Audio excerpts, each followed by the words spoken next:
your brilliance does cause people to go blind. It has happened before. So we were talking before. We were saying, so probably I'll take a lot of that stuff and kind of create a nice compositional flow out of it. Although I think the first take of the piece, or the last take of that piece that we did, probably won't need much work. Yeah. But some of the improvs, how would you feel if I took like some of the rhythmic stuff and then some of the rhythmic lines, and I put those together with some of the best improv bits kind of cut in and made like a Frankenstein monster, and everyone would think that we did that brilliantly in the studio without even looking at each other. How does that make you feel? Well, I like to use the studio as a compositional tool, and it's so awesome to have that kind of control and to go back and play it again and analyze the material and think about what's the best line, the best story with what you recorded. And that may be really different than what you actually recorded. So then it's a hell of a lot of work. It drives me nuts, but I'd love to spend the time sometimes and really go into it and get it exact. And that's really nice. It's interesting because that is the process I love, and that I've done since like my second album that I did, where I did a bunch of sort of similarly structured pieces. Actually, that's where one of those pieces is from. It's the Free Zone.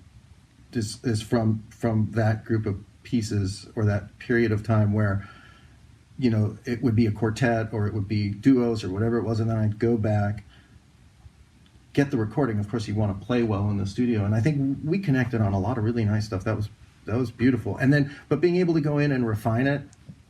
Yeah.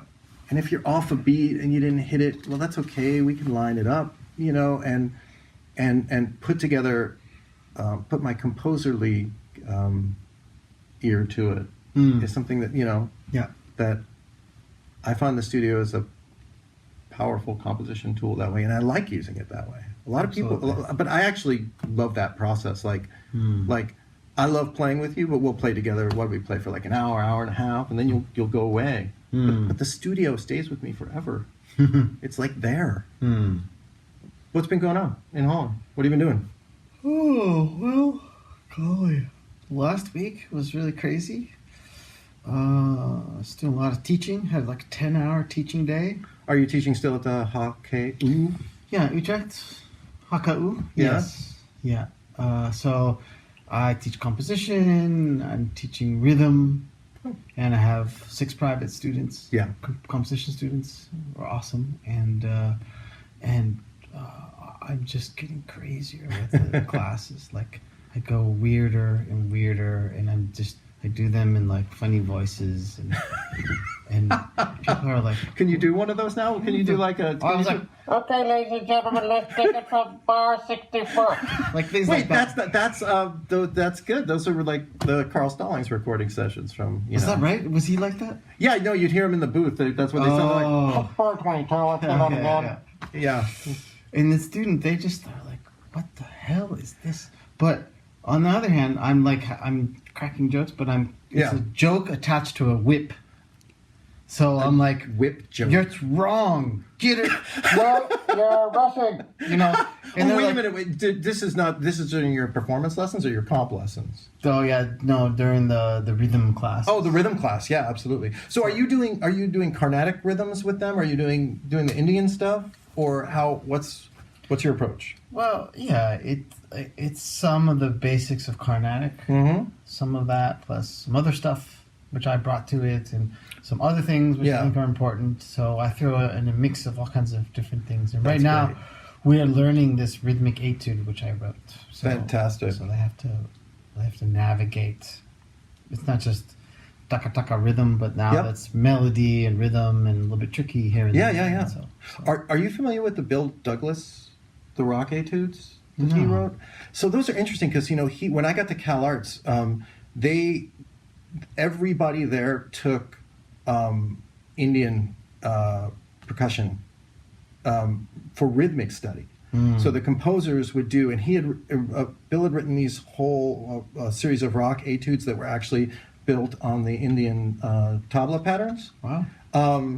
And man, if you could if you could play, once I got through doing that, Western music seemed like, Western notation was like, I got this. You know what I mean? It was like, once you're able to subdivide, and I lost a lot of that, actually. It's like, I can get it back the more I practice, but and I noticed while we're playing too, your rhythmic development is so precise that it really kicked my butt and forced me to like, no, seriously, it forced me to pay attention, and because there's a certain way that I play on this instrument, you know, and that was part of the reason wanting to do duos like this, was to cross over these boundaries and play, you know, in some ways that I wouldn't necessarily, and be pushed to play in some ways that I wouldn't necessarily have played before. So that was really cool.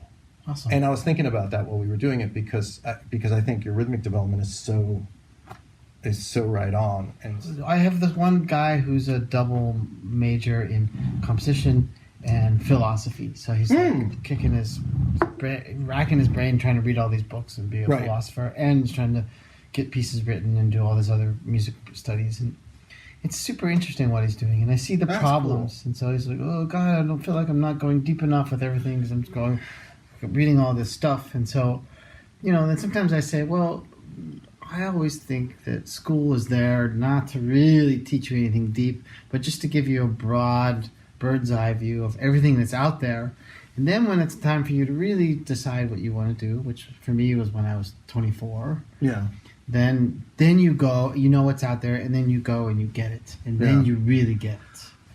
So I don't think it's a bad thing at all. And that's like one idea. The other idea is that we are defined by our choices. So the fact that he chose to do that is what makes him really interesting, and it creates a set of problems and advantages, because of course he's got all kinds of amazing information buzzing around in his head, which is then he uses to make his music and to make his philosophy, and that choice is indeed what makes him so awesome. Right. And that's what we want, right? Yeah, and that's what I was just thinking about. It's really nice when people bring other things into the compositional process other than just the notes. I'd already done so much on my own that it was just like, it was like explosions in my head. I would come out of comp lessons, it would be like, but for me it was all about going deeper, right? It was not about surface stuff. It was like, and I guess different students are ready for that at different times, you know. Yeah. But a lot of times I encourage my students, and I have been encouraging our composers, especially our grad composers, to really dig in deep, you know, do the work. You have to do the work. As I'm reading this book right now about, it's called The Order of Time. I'm not going to remember the name of the author. We were talking about this. Carlo Rovelli. Yeah, have you read this? Dude, I told you to read it. Oh my God, you told me to read it. I never read it, and then I found it in a bookshop the other day, and I bought it. Yeah, we were talking about this. Holy shit.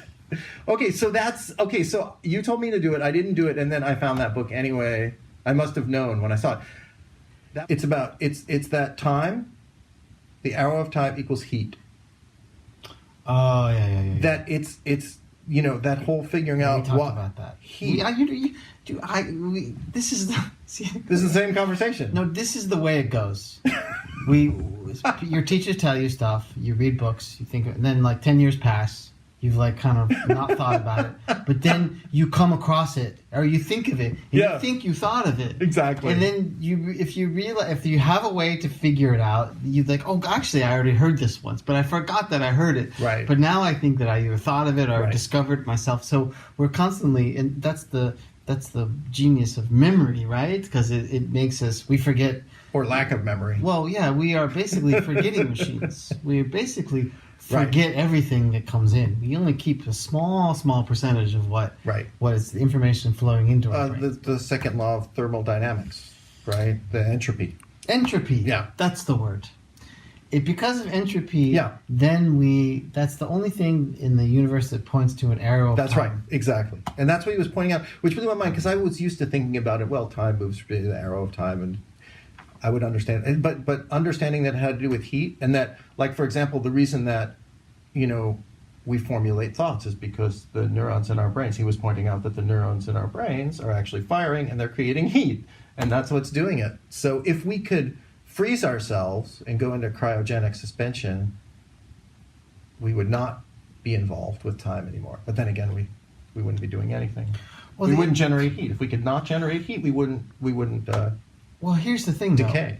This is the funny thing about that is, so they use that to show that time has an arrow to it, Right. right, which is our intuitive sense, right? Time moves forward. We are experiencing that at every moment. So makes so much sense to us. It's like, it's a given. But all those studies in physics and which it's not a given at all. Right. And so they say entropy is the proof that it is going forward. But the thing that Rovelli said was that entropy is statistics. It's just a probability of all the molecules being on the left side of the Right. box is That's so right. ridiculous. But if you say it's statistics, then you're allowing for the possibility that it is possible that all the molecules would happen to be on one side of the box, which means Right. that time travel and going backwards in time is statistically possible. Yeah. It's just very unlikely. Well, thanks for coming out. Yeah, man. It's great to play with you. Yeah, it was It's good really to see nice. I look forward to the results. Yeah. And we even avoid speaking Pidgin Dutch, which is good.